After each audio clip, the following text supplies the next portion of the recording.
அன்புமிக்க சகோதரிகளே, சகோதரர்கள், உங்கள் அனைவருக்கும் வணக்கம். தொடுத்துறை மடிக்கணினி மற்றும் இணையதளம் வாயிலாக போட்டித் தேர்வுகளுக்கு தயாராக வந்திருக்கும் உங்கள் ஒவ்வொருவரையும் அன்போடு வரவேற்கிறேன். கடந்த பதிவுகளில் டிஎன்பிஎஸ்சியினுடைய அப்டேட்டட் சிலபஸுக்கு ஏற்ற மாதிரி குரூப் 2 குரூப் 4க்கு தேவையான பொது தமிழ் பற்றி பல்வேறு விடயங்களை பேசியிருந்தோம். குறிப்பாக இலக்கணத்துக்கு அதீத முக்கியத்துவம் கொடுத்து புது சிலபஸ் வந்திருக்குது. அந்த இலக்கணம் சார்ந்து பல்வேறு விஷயங்களை நம்ம பேசியாச்சு. அதன் தொடர்ச்சியாக பகுதி 7 யூனிட் 7, அந்த யூனிட் 7ல் பார்த்தீங்கன்னா திருக்குறள் கொடுத்துருக்காங்க. அது போக தமிழ் அறிஞர்களும் தமிழ் தொண்டும் அப்படின்னு சொல்லி அதிலிருந்து மொத்தம் ஒரு 15 கேள்விகள் கேட்பதாக சொல்லியிருக்கிறார்கள். ஸோ அப்படி திருக்குறள் சார்ந்து இப்போ நம்ம ஸ்டார்ட் பண்ணிவிட்டு இதுக்கப்புறம் ஒவ்வொரு தமிழ் அறிஞர்களும் அவங்க தமிழ் மொழி காட்டிய தொண்டையும் பார்க்க போகிறோம். பொதுவாகவே திருக்குறளை பார்த்தா நம்ம கொஞ்சம் பயமாக இருக்கும். ஏன்னா கொஷின் எப்படி இருக்குன்னு தெரியாது, ரொம்ப இன்டெப்த்தாக இருக்குமா எப்படின்னு தெரியாதுன்னு. இது போக நமக்கு தமிழ் சொசைட்டி அண்ட் கல்ச்சர்னு ஒரு யூனிட் வேறு இருக்குது ஜிஎஸ்ல, அதுலேயும் திருக்குறள் இருக்குது.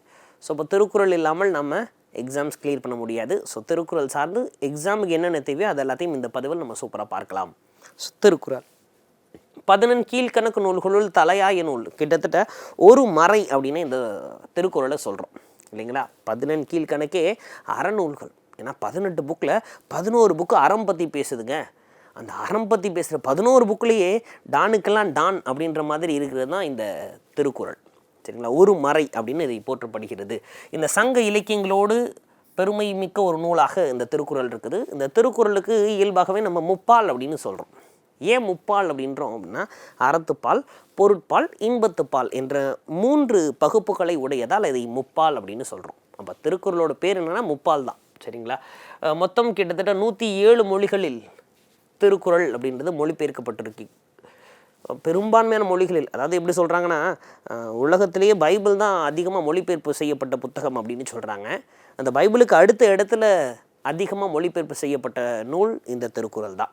அது பைபிளாவது மத ரீதியான நூல், அதனால் அந்த மதம் சார்ந்து மொழிபெயர்ப்பு பண்ணியிருக்கலாம். ஆனால் அனைத்து கருத்துக்களையும் உள்ளடக்கிய ஒரு நூல், பொதுவான ஒரு நூல், இந்த மாதிரி பல்வேறு மொழிகளில் மொழிபெயர்ப்பு செய்யப்படுவது திருக்குறள் மட்டுமே. சரி, இதில் திருக்குறள் பாருங்கள், குறள் வெண்பாக்களால் ஆனது. திரு அப்படின்றது அதுக்கான அடைமொழி, சரிங்களா. ஸோ அதுதான் திருக்குறள் அப்படின்னு சொல்கிறோம். திரு அப்படின்றது ஒரு சிறப்பு அடைமொழி, அப்போ மரியாதை நிமித்தமாக சொல்வதாக சொல்கிறார்கள். குறள் அப்படின்றது குறட்பாலில் குறள் வெண்பாக்களால் ஆனது அப்படின்றதுனால குறள் அப்படின்றது வந்திருக்குது, சரிங்களா. இந்த திருக்குறள் அப்படின்றதை இலக்கண குறிப்பின்படி எடுத்தோம் அப்படின்னா அதை அடை எடுத்த ஆகுபெயர் இல்லைன்னா அடை எடுத்த கருவி ஆகுபெயர் அப்படின்னு சொல்கிறாங்க. ஏன் அப்படின்னா, இந்த குறள் அப்படின்றது அந்த 2 அடிகள் இருக்கக்கூடிய குறள் பாவலாக உணர்த்தாமல் அந்த குறள் பாக்களாலான நூலை உணர்த்துகிறது. திருக்குறள் குறள் வெண்பாக்களாலான நூல் இல்லைங்களா. அதனால தான் அதை அடை எடுத்த ஆகுபெயர் இல்லைன்னா அடை எடுத்த கருவி ஆகுபெயர் அப்படின்னு சொல்கிறாங்க. சரி, ஸோ இந்த 14 கீழ்கணக்கு நூல்களுள் ஒன்றான திருக்குறள் கிட்டத்தட்ட 133 அதிகாரங்களையும் 9 இயல்களையும் கொண்டுள்ளது. ஒரு அதிகாரத்துக்கு 10 பாடல் வீதம் 1310 பாடல்கள் நம்மகிட்ட இருக்குது. சரி, ஸோ இதில் அறத்துப்பால் முதல்ல தான் இருக்குது, 4 இயல்களை உடையது. அறத்துப்பால் 38 அதிகாரங்களை உடையது. அப்போ பாயிரவியல், இல்லறவியல், துறவரவியல், ஊழியல் அப்படின்னு ஒரு 4 இயல்களையும், பொருட்பால் பார்த்திங்கன்னா 3 இயல்களை உடையது. அரசியல், அங்கவியல், குடியியல் அப்படின்னு சொல்லிட்டு ஒரு 70 அதிகாரங்களையும் உடையது. இறுதியாக காமத்துப்பால் அப்படின்னு சொல்கிறாங்க, இல்லை இன்பத்துப்பால் அப்படின்னு சொல்கிறோம். இது மொத்தம் 2 இயல்களை உடையது. ஒன்று களவியல், இன்னொன்று கற்பியல். ஆக மொத்தம் 25 அதிகாரங்களை உடையது. அப்போது கிட்டத்தட்ட திருக்குறள் 3 பெரிய பகுப்புகளாக 3 பால், அதான் முப்பால் அப்படின்னு பிரித்தாலும் கூட கிட்டத்தட்ட 4 + 3 + 2ன்னு 9 இயல்களை உடைய ஒரு புத்தகம். இந்த இயல்களில் ரொம்ப சின்ன இயல் எது அப்படின்னா ஊழியல். பாருங்க, ஊழியல் ஒரே ஒரு அதிகாரம் தான் இருக்குது, சரிங்களா. ஸோ இப்போ ஊழ் அப்படின்னு சொல்கிறோம். அப்போ ஊழ்ன்ற ஒரே ஒரு அதிகாரத்தை உடையது இந்த ஊழியல். பொருட்பால் எடுத்துக்கிட்டோம்னா அதில் இருக்கக்கூடிய இந்த அரசியல், அங்கவியல் அப்படின்னு சொல்கிறோம் இல்லைங்களா. இந்த அங்கவியல் அப்படின்றத அமைச்சியல் அப்படின்னு சொல்கிறாங்க, இல்லைன்னா அமைச்சு அப்படின்னு அதிகாரம் எழுதியிருக்காரு இல்லையா, இதை அமைச்சியல் அப்படின்னு சொல்கிறாங்க. மொத்தம் 32 அதிகாரங்களை உடையது இந்த அமைச்சியல், சரிங்களா. ஓகேங்க. ஸோ அப்போது இயலின் அடிப்படையில் குறைந்த இயல்களை உடையது ஊழியல், அதிகமான இயல்களை உடையது அங்கவியல் இல்லைன்னா அமைச்சியல் அப்படின்னு சொல்லிக்கிறோம். சரி, இந்த திருவள்ளுவருடைய காலம் இது ஒரு சர்ச்சை தான் இல்லைங்களா. திருவள்ளுவர் எப்போ பிறந்தார் அப்படின்னு நமக்கு தெரியல. திருவள்ளுவருடைய காலத்தை நாம் எப்படி ஏற்றுக்கொள்கிறோம் அப்படின்னா, இது கிமு 31 பிறந்ததாக ஏற்றுக்கொள்கிறோம். அப்போ தமிழ்நாடு அரசுகளின் கோப்புகள் அனைத்திலுமே திருவள்ளுவர் ஆண்டு அப்படின்றத மென்ஷன் பண்ணணும். எப்படி திருவள்ளுவர் ஆண்டை சொல்கிறது அப்போ இப்போ இருக்கக்கூடிய வருடம் அதோட ஒரு 31 சேர்த்து கூட்டணும் அப்படின்னா நமக்கு திருவள்ளுவர் ஆண்டு அப்படின்றது கிடச்சிருது. சரிங்களா? திருவள்ளுவர் தினமாக என்னைக்கு கொண்டாடுகிறார்கள் அப்படின்னா தை மாதம் 2ஆம் நாளை திருவள்ளுவர் தினம் அப்படின்னு சொல்லி நம்ம கொண்டாடுகிறோம். சரிங்களா? ஓகேங்க. இந்த திருவள்ளுவர் அப்படின்றவருடைய காலம் ரொம்ப ரொம்ப பழமையான காலம். கிட்டத்தட்ட சங்ககாலத்துக்கு முன்னாடி அப்படின்னு கூட நம்ம எடுத்துக்கலாம். அப்போ சங்ககாலத்தில் வாழ்ந்தவர் தான் இந்த திருவள்ளுவரும் கூட. சரி, ஸோ திருவள்ளுவர் இவரை பற்றி நமக்கு நன்றாக தெரியும். ஒரு சில திருக்குறளுக்கான வேறு பெயர்கள் என்ன அப்படின்றதையும் நம்ம பார்த்துக்க போகிறோம்.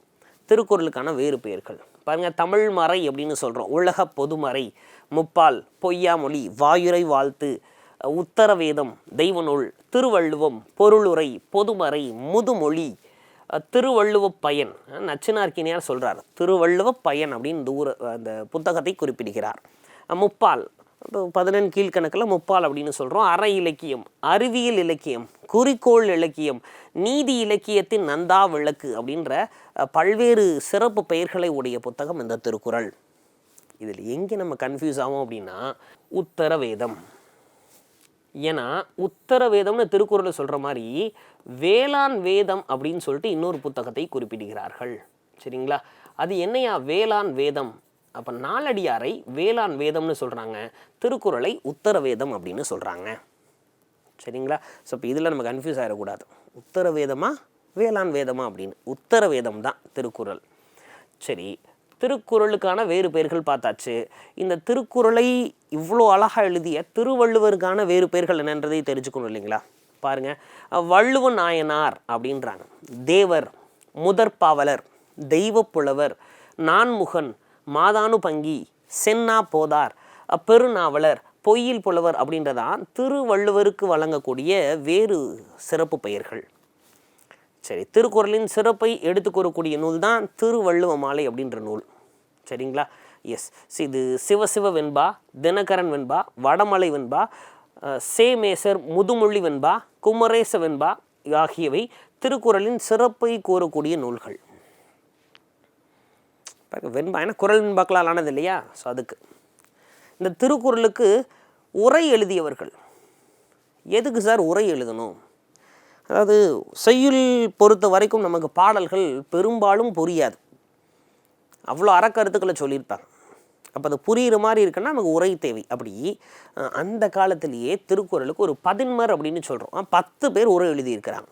அப்போ யார் யாருன்னா தர்மர், மணக்குடவர், தாமதத்தர், நச்சர், பரிமேலழகர், பருதி, திருமலையர், மல்லர், பரிபெருமாள், காளிங்கர் அப்படின்ற ஒரு 10 பேர் எழுதியிருக்கிறாங்க. அப்போ இந்த 10 பேரில் நம்ம என்ன பண்ணுறோம் அப்படின்னா முதலில் உரை எழுதியவர் அப்படின்னு சொல்லி இந்த மணக்குடவரை சொல்கிறோம். அப்போ இவர் தாங்க முதல்ல உரை எழுதியிருக்கிறாரு அப்படின்னு. அப்போ 10 பேர்னு சொல்கிறாங்க இல்லையா? 10ஆவதாக எழுதுனது யார் அப்படின்னா பரிமேலழகர். ஐயா அதுக்கு ரெக்கார்டு இருக்கா? பெருசாக ரெக்கார்ட் இல்லை. ஆனால் இந்த 10 பேர் எழுதிய உரையில் எது சிறந்த உரை அப்படின்னா இந்த பரிமேலு அழகர் இவர் எழுதியது தான் சிறந்த உரை. அதனால் நம்ம என்ன சொல்லிட்டோம் அப்படின்னா ஐயா அப்போ 10ஆவது எழுதுனது பரிமேலழகர் தான். இப்போ முதல்ல எழுதுனது மடக்குடவரா, 10ஆவதாக பரிமேலழகர் தான் எழுதியிருக்கக்கூடும். ஏன்னா அவர் உரை தான் சிறந்த உரை அப்படின்னு நம்ம ஏற்றுக்கிட்டோம். ஸோ இப்போ இந்த 10 பேர் தான் திருக்குறளுக்கு உரை எழுதியிருக்கிறார்கள். சரி, பிற்காலம். அப்போ இப்போது ரீசன்ட் டேஸில் பிற்காலத்தில் உரை எழுதியவர்கள் யார் யார் அப்படின்னு பார்த்தோன்னா திருவிக்கா எழுதியிருக்கிறாங்க.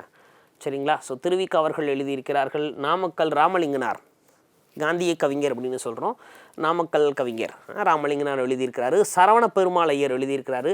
தண்டபாணி தேசிகர் எழுதியிருக்கிறார். அரண் சண்முகனார் எழுதியிருக்கிறார். புலவர் குழந்தை ராவண காவியம் கொடுத்த புலவர் குழந்தையும் எழுதியிருக்கிறார். பாரதிதாசன் அவர்கள் புரட்சி கவின்னு சொல்கிறோம், அவர் எழுதியிருக்கிறாரு. மு வரதராசனார் கடித இலக்கியத்தின் தந்தையாக குறிப்பிடக்கூடியவர், அவர் எழுதியிருக்கிறார். நாவலூர் நெடுஞ்செழியன் எழுதியிருக்கிறார். தமிழகத்தின் முன்னாள் முதல்வர் முத்தமிழ் அறிஞர் டாக்டர் கலைஞர் கருணாநிதி அவர்கள் எழுதியிருக்கிறார்கள். சுஜாதா எழுதியிருக்கிறாங்க. சரிங்களா? ரங்கராஜன் என்ற இயற்பெயருடைய சுஜாதா எழுதியிருக்கிறாங்க. ஸோ இவங்கெல்லாம் பிற்காலத்தில் உரை எழுதியவர்கள். குன்றக்குடி அடிகளாரும் எழுதியிருக்கிறார் பிற்காலத்தில். குன்றக்குடி அடிகளார், சாலமன் பாப்பை அவர்கள், இது போன்ற நிறையா நபர்கள் எழுதியிருக்கிறார்கள். சரிங்களா? ஓகேங்க. திருக்குறள் தொடர்பான புத்தகங்களும் அதன் ஆசிரியர்களும் யார் யார் அப்படின்றதையும் நம்ம கம்பைல் பண்ணி பார்க்குறோம். அப்போ வள்ளுவம் அப்படின்ற புத்தகத்தினுடைய ஆசிரியர் வா சூப்பா மாணிக்கனார். அதான் வள்ளுவம் அப்படின்றத எழுதியிருக்கிறாரு. வாழும் வள்ளுவம் அப்படின்னு வாசை குழந்தைசாமி எழுதியிருக்கிறார். சரிங்களா, 1988 சாகித்ய அகாடமி விருது இந்த குழந்தைசாமி வாழும் வள்ளுவத்திற்காக வாங்கியிருக்கிறார். அப்புறம் வள்ளுவர் கண்ட நாடும் காமமும் அப்படின்னு தேப்பா மீனாட்சி சுந்தரனார் எழுதியிருக்கிறாரு. திருக்குறள் மணி விளக்க உரை அப்படின்றத அப்பாதுரையார். இந்த அப்பாதுரையார் அப்படின்றவர் தான் பகுத்தறிவு சிந்தனையுடைய முன்னோடியாக கருதப்படுபவர். ஈவன் பெரியாரே இந்த அப்பாதுரையாரை தான் பகுத்தறிவின் முன்னோடி அப்படின்னு சொல்லியிருக்கிறார். சரிங்களா, ஓகே. அவர் தான் திருக்குறள் மணி விளக்க உரை எழுதியிருக்கிறாரு. திருக்குறள் நடையியல் அப்படின்றதை சுந்தரமூர்த்தியும், சொல்வலை வேட்டூர் அப்படின்றதையும் சுந்தரமூர்த்தி அவர்கள் எழுதியிருக்கிறார்கள். இது போக பல்வேறு புத்தகங்கள் திருக்குறள் சார்ந்தும் திருவள்ளுவம் சார்ந்தும் வந்துக்கிட்டே தான் இருக்குது. மொழிபெயர்ப்பை பொறுத்த வரைக்கும் என்னென்ன சிறப்புகள் இந்த திருக்குறளுக்கு இருக்குதுன்னு பழைய புக்கு புது புக்கு ரெண்டையும் மேர்ஜ் பண்ணி நம்ம பார்க்குறோம். ஸோ அப்படி திருக்குறள் உலக மொழிகள் பலவற்றிலும் மொழிபெயர்க்கப்பட்டுள்ளது. கிட்டத்தட்ட பார்த்திங்கன்னா 107 மொழிகளில் இந்த புத்தகம் மொழிபெயர்க்கப்பட்டிருக்கிறது. சரிங்களா, ஸோ இங்கிலாந்து அரசியான விக்டோரியா மகாராணி அவர்கள் கண் விழித்ததும் படிக்கக்கூடிய நூலாக இந்த திருக்குறள் இருக்குது. இப்போ காலையிலே அவங்க பைபிள் படிக்கிற மாதிரி திருக்குறள் படிக்கிறாங்க அப்படின்னு சொல்கிறாங்க. ரஷ்ய நாட்டில் அணு தொலைக்காத இடத்தில் இந்த வள்ளுவம் இருக்குது அப்படின்னு சொல்கிறாங்க.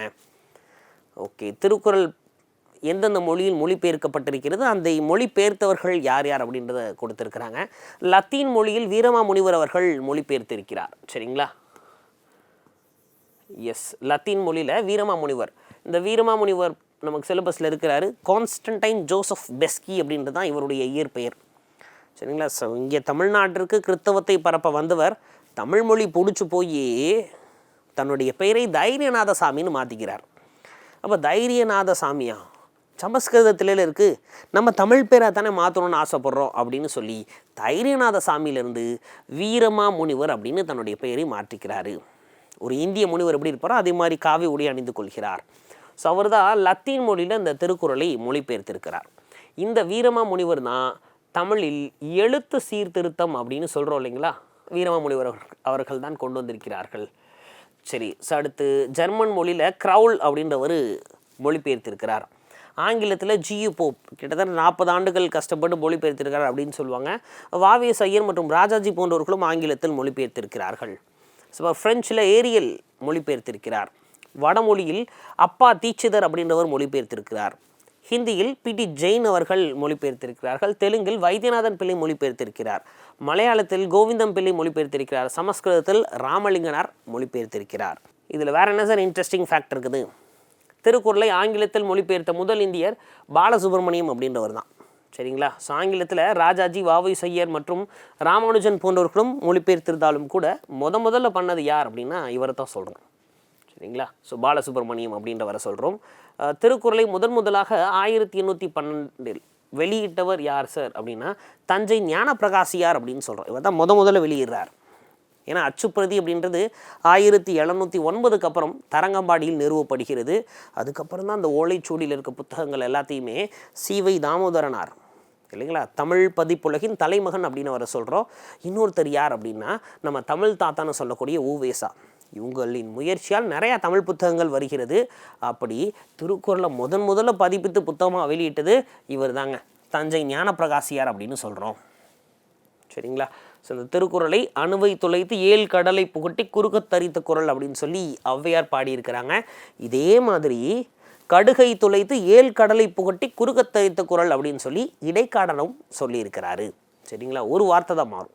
அணு அப்படின்னா ஔவையார், கடுகு அப்படின்னா இடைக்காடர் அப்படின்றத ஞாபகம் வச்சுக்கோங்க. ஸோ அதே மாதிரி வள்ளுவனை பெற்றதே புகழ் வையகமே அப்படின்னும் இணை இல்லை முப்பாலுக்கு இன்னெழுத்தை அப்படின்னும் புரட்சி கவிஞர் பாரதிதாசன் வள்ளுவத்தை புகழ்ந்திருக்கிறார். திருக்குறள் தமிழ்நாட்டில் தோன்றியதால் பாரதியார் எப்படி சொல்றார் பாருங்க, வள்ளுவன் தன்னை உலகினுக்கே தந்து வான் புகழ் கொண்ட தமிழ்நாடு அப்படின்னு பாடியிருக்கிறார். அப்போ வள்ளுவர் தமிழ் மொழிக்கெல்லாம் இந்த செய்யலை, உலகத்துக்கே பொதுவானவராக இந்த பாரதியார் அவர்கள் நமக்கு சொல்லியிருக்கிறார். சரிங்களா, ஓகேங்க. திருக்குறளின் முன்னோடியாக இதை கருதுகிறார்கள். இதெல்லாமே அசம்சன் தான். அப்போ அசம்சன் எப்படி சொல்கிறோம்? திருக்குறளின் முன்னோடியாக கருதப்படுவது புறநானூறு. திருக்குறளின் விளக்கம் எனப்படுவது நாலடியார். இந்த நாலடியாரும் திருக்குறளுக்கு அடுத்த இடத்துல வச்சு போற்றப்படக்கூடிய ஒரு புத்தகம்தான் நாலடியாரும். சரிங்களா, ஆமாம். இந்த நாலடியாரை எழுதியது சமண முனிவர்கள். இப்போ யாரும் தெரில, நிறையா முனிவர்கள் சேர்ந்து எழுதியிருக்கிறாங்க. ஆனால் அதை வெளியிட்டது யார் சார்? பதிப்பித்தவர் அப்படின்னு சொல்கிறோம் இல்லைங்களா, தொகுத்தவர் அப்படிலாம் யார் சார் சொல்கிறோம்? அவர் வேறு, அவர் பதுமனார். சரிங்களா? இந்த கேள்வியும் நாலடியார் பற்றி கேட்டாலும் சிக்கிடுவோம் நம்ம. நாலடியாரை எழுதியது சமண முனிவர்களாக இருந்தாலும் அதை தொகுத்தது பதுமனார் அப்படின்றதையும் நம்ம தெரிந்திருக்க வேண்டும். சரிங்களா? எஸ், திருக்குறளின் பெருமையை கூறக்கூடிய நூல் திருவள்ளுவ மாலை. சரிங்களா? திருக்குறளின் சாரம் அப்படின்னு எனப்படுவது நீதி நெறி விளக்கம். அப்போ 17ஆம் நூற்றாண்டை சார்ந்த இந்த குமரகுருபர் எழுதியிருக்கிறார். கந்தர் கலிவெண்பா அப்படின்ற புக்கில் எழுதியிருந்தார் இல்லையா, அவர் எழுதியது தான் இந்த நீதி நெறி விளக்கம். திருக்குறளின் ஒளிபு அப்படின்னு கருதப்படுவது திரு அருட்பயன். உமாபதி சிவம் அப்படின்றவர் எழுதிய திரு அருட்பயன் அப்படின்றதான் திருக்குறளின் ஒளிபு அப்படின்னு கருதப்படுகிறது. திருக்குறளுடைய பெருமை அப்படின்றத கொடுக்குறாங்க. நம்ம பாரதியார் சொன்னதை நம்ம பார்த்துட்டோம். வள்ளுவன் தன்னை உலகினுக்கே கொடுத்து வான் புகழ் கொண்ட தமிழ்நாடுன்னு சொல்லிட்டாரு. ஸோ அடுத்து கபிலர், திணை அளவு போதா சிறு பொல்நீர் நீண்ட பனை அளவு காட்டும் படித்தால் அப்படின்னு ஒரு அறிவியல் ரீதியான கருத்தை வைத்து கபிலர் திருக்குறளை புகழ்ந்திருக்கிறாரு. சரிங்களா? அது என்னங்க திணை அளவு போதா சிறு பொல்நீர்? காலை வேளையில் இந்த டியூ அப்படின்னு சொல்லுவோம், வாட்டர் ட்ராப்ஸ் அப்படின்னு சொல்லுவோம், பனி, எதுக்கு ஆங்கிலத்தில் சொல்லிக்கிட்டு. அப்போ பனியில் பார்த்தீங்கன்னா நீர் துளிகள் அப்படின்னு இங்கே இருக்கக்கூடிய பூக்கள் மீது இருக்கும். அந்த பூக்களின் மீது இருக்கக்கூடிய நீர் துளிகளில் பார்த்தோம் அப்படின்னா தூரத்தில் இருக்க ஒட்டுமொத்த பனை மரமும் அந்த நீர் துளியில் காணப்படும். மைக்ரோஸ்கோப் சொல்கிறோம் இல்லைங்களா, அதுக்கு பின்னாடி இருக்கக்கூடிய சயின்ஸ். அதை இப்படி எப்படி சொல்கிறாரு பாருங்கள். திணை அளவு போதா சிறு பொல்நீர் நீண்ட பனை அளவு காட்டும் படித்தால். அப்போது புல்லின் மீது இருக்கக்கூடிய அந்த சின்ன நீர் துளியில் பார்த்தோம் அப்படின்னா தூரத்தில் இருக்கிற ஒட்டுமொத்த பனை மரம், அவ்வளோ ஹைட்டாக இருக்குது பனை மரம், அது ஃபுல்லாகவே தெரியும். ஆனால் சின்ன நீர் துளி தான். இதே மாதிரி தான் சின்ன புத்தகம் 2 அடியில் ஏதோ இருக்க மாதிரி தெரியுது, ஆனால் அவ்வளோ கண்டென்ட்டை உள்ளே அடக்கி வச்சிருக்கு அப்படின்னு சொல்கிறாரு. அடுத்ததாக பரணர் எப்படி சொல்கிறாரு பாருங்க. வள்ளுவரும் தம் குறள் பாவடியால் வையத்தார் உள்ளுவதெல்லாம் அளந்தார் ஓர்ந்து அப்படின்னு சொல்லி பரணர் சொல்கிறார். சரிங்களா? எஸ், தம் குறளால் இருக்கக்கூடிய உலகத்தில் இருக்கக்கூடியவங்க என்னென்ன நினைக்கிறாங்க, அவங்களுடைய செயல்பாடுகள் என்ன, எல்லாத்தையுமே மொத்தமாக சொல்லியிருக்கிறாரு அப்படின்னு பரணர் சொல்கிறாரு. அடுத்து மாங்குடி மருதனார். இந்த மாங்குடி மருதனார் அப்படின்றவர் தான் மதுரை காஞ்சி அப்படின்ற ஒரு புத்தகத்தை எழுதியிருக்கிறாரு. 10 பாட்டில் இருக்கக்கூடிய ஒரு புத்தகமாக வச்சுருக்குறோம் அதை நம்ம. இப்போ 10 பாட்டில் இருக்கிறதுலையே ரொம்ப பெரிய பாடல் எதுப்பா அப்படின்னா மதுரை காஞ்சி தான். கிட்டத்தட்ட 782 அடிகளை உடையது. அதை எழுதியவர் தான் இந்த மாங்குடி மருதனார். அப்போ அவர் எப்படி சொல்கிறார் பாருங்க. உள்ளுதோறும் உள்ளம் உருக்குமே வள்ளுவர் வாய்மொழி வான்பு. பாருங்க, உள்ளுதோறும் உள்ளம் உருகும். அப்போ உள்ளுக்குள்ளே பார்த்தீங்கன்னா ரொம்பவே உள்ளம் உருகும், வள்ளுவர் வாய்மொழி மாண்பு அப்படின்னு சொல்லி மாங்குடி மருதனார் சொல்கிறாரு. அடுத்து பாருங்க, பொய்ப்பால பொய் ஏயாய் போயினும் பொய் இல்லாத மெய்ப்பால் மெய்யாய் விளங்கினவே முப்பாலின் தெய்வ திருவள்ளுவர் செய் திருக்குறளால் வையத்து வாழ்வார் மனத்து அப்படின்னு சொல்லி தேனிக்குடி கீரனார் குறிப்பிடுகிறார். இதெல்லாமே பழைய புக்கில் இருக்குது. பழைய புக் அப்படின்னா இந்த 2003 2007 ஒரு எடிஷன் இருந்துச்சு இல்லையா, அந்த எடிஷனில் இருக்குது. ஏன்னா நிறைய பேர் யோசிப்பீங்க, இதெல்லாம் புக்கில் நம்ம பார்த்த மாதிரி இல்லையே, சார் வேறு எஸ்சிஆர்டி கம்பைல் பண்ணி கொடுத்துருக்கேன்னு சொல்கிறாரே அப்படின்னு. அந்த பழைய புக், அப்போ இதுக்கு முந்தின பேட்சுக்கும் முந்தின பேட்சில் இருந்த எடிஷனில் இருக்கக்கூடிய புத்தகம், பிளாக் கொனைடு புத்தகம், அதிலிருந்து எடுத்திருக்கோம். ஸோ அடுத்ததாக பாருங்கள், புத்தகம் 100 புரட்டிகளை புற்று சித்தம் கலங்கி திகைப்பதேன் வித்தகன் தெய்வ புலவர் திருவள்ளுவர் சொன்ன பொய்யில் மொழி இருக்கும்போது அப்படின்னு சொல்லி கவிமணி தேசிய விநாயகனார் குறிப்பிடுகிறார். சரிங்களா? அதே கவிமணி எப்படி சொல்கிறார் பாருங்க. செந்தமிழ் செல்வ திருக்குறளை நெஞ்சமே சிந்தனை செய்வாய் தினம். அழகாக சொல்லியிருக்கிறார்ல, செந்தமிழ் செல்வ திருக்குறளை நெஞ்சமே சிந்தனை செய்வாய் தினம் அப்படின்னு சொல்லி கவிமணி சொல்லியிருக்கிறார். அடுத்து அதே கவிமணி எப்படி சொல்லியிருக்கிறார் பாருங்க. நீதி திருக்குறளை நெஞ்சார தம் வாழ்வில் ஓதி தொழுது எழுக ஓர்து அப்படின்னு சொல்லி கவிமணி சொல்லியிருக்கிறார். ஸோ இப்போ இதை எப்படி சொல்கிறாங்க திருக்குறளை பாருங்கள், எவ்வளோ அழகா.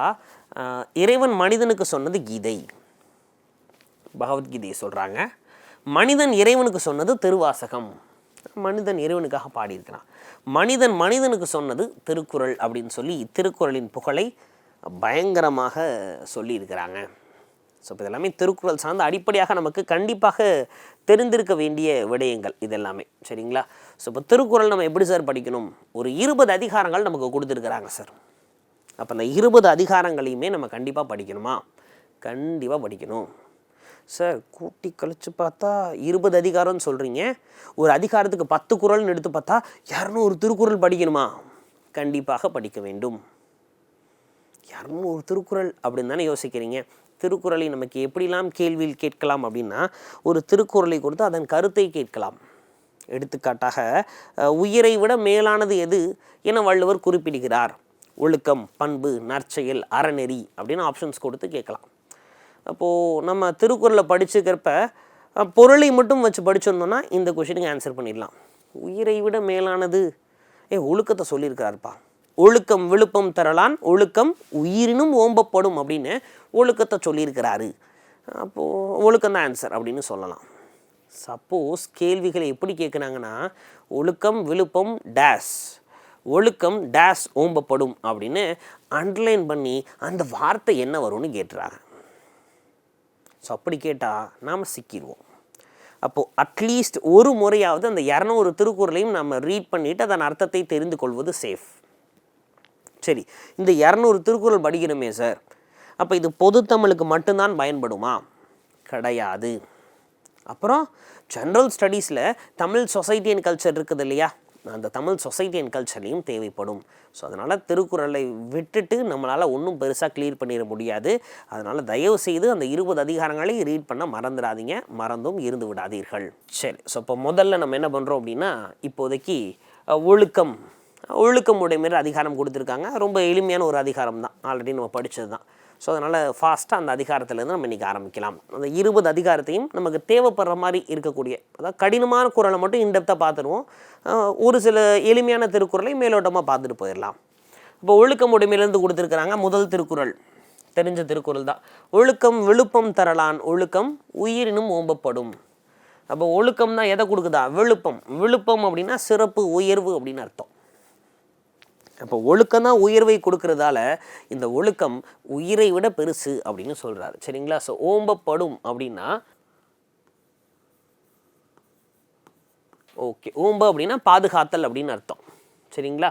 எஸ். அப்போது பாருங்கள், ஒழுக்கம் உயர்வை தருவதால் ஒழுக்கம் உயிரை விட பாதுகாக்கப்பட வேண்டிய ஒன்று அப்படின்னு சொல்கிறாங்க.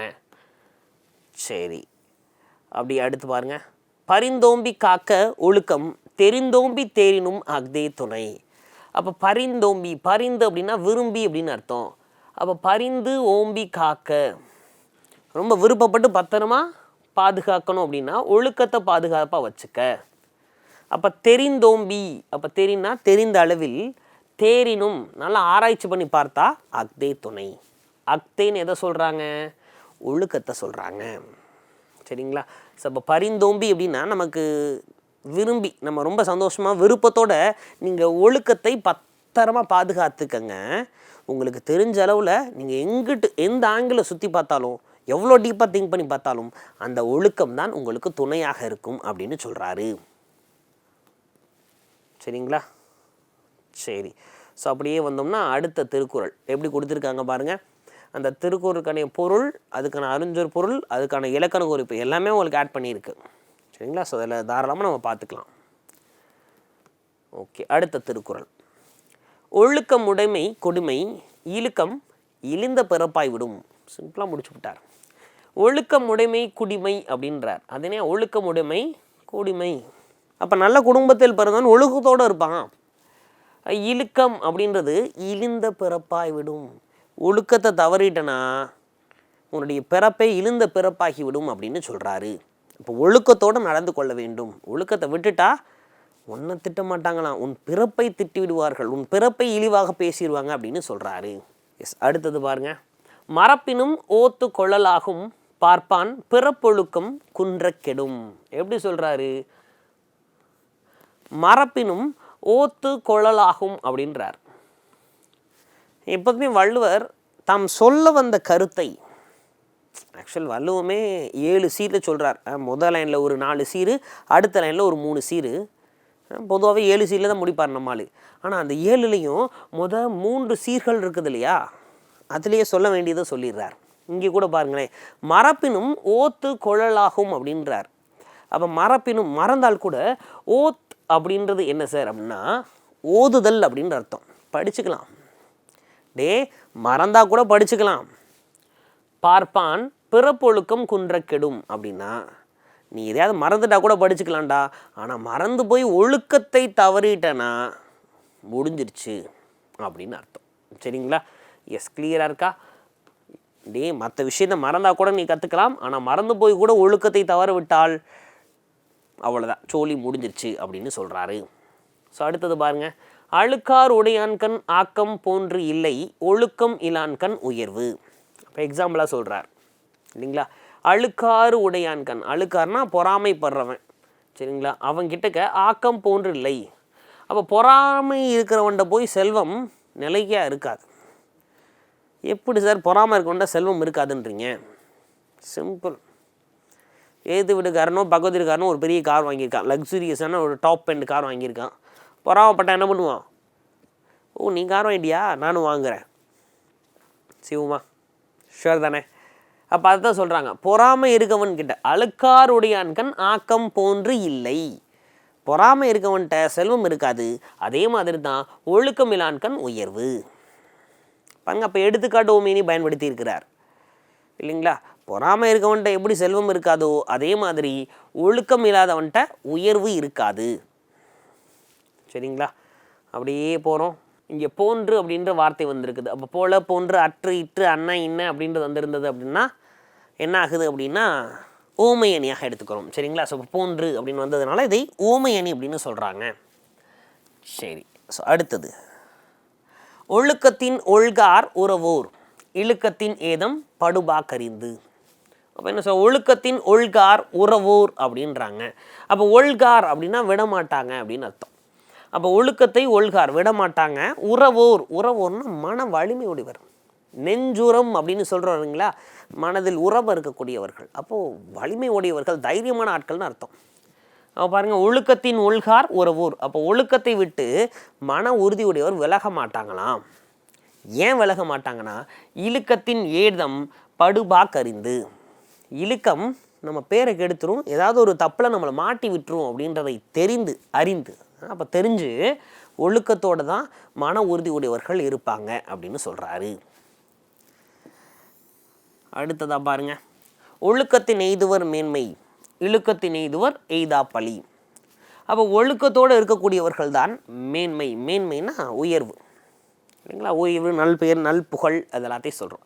அப்போ ஒழுக்கத்தை பின்பற்றுபவர்கள் உயர்வு அடைவர், இழுக்கத்தின் எய்துவர் எய்தா பழி.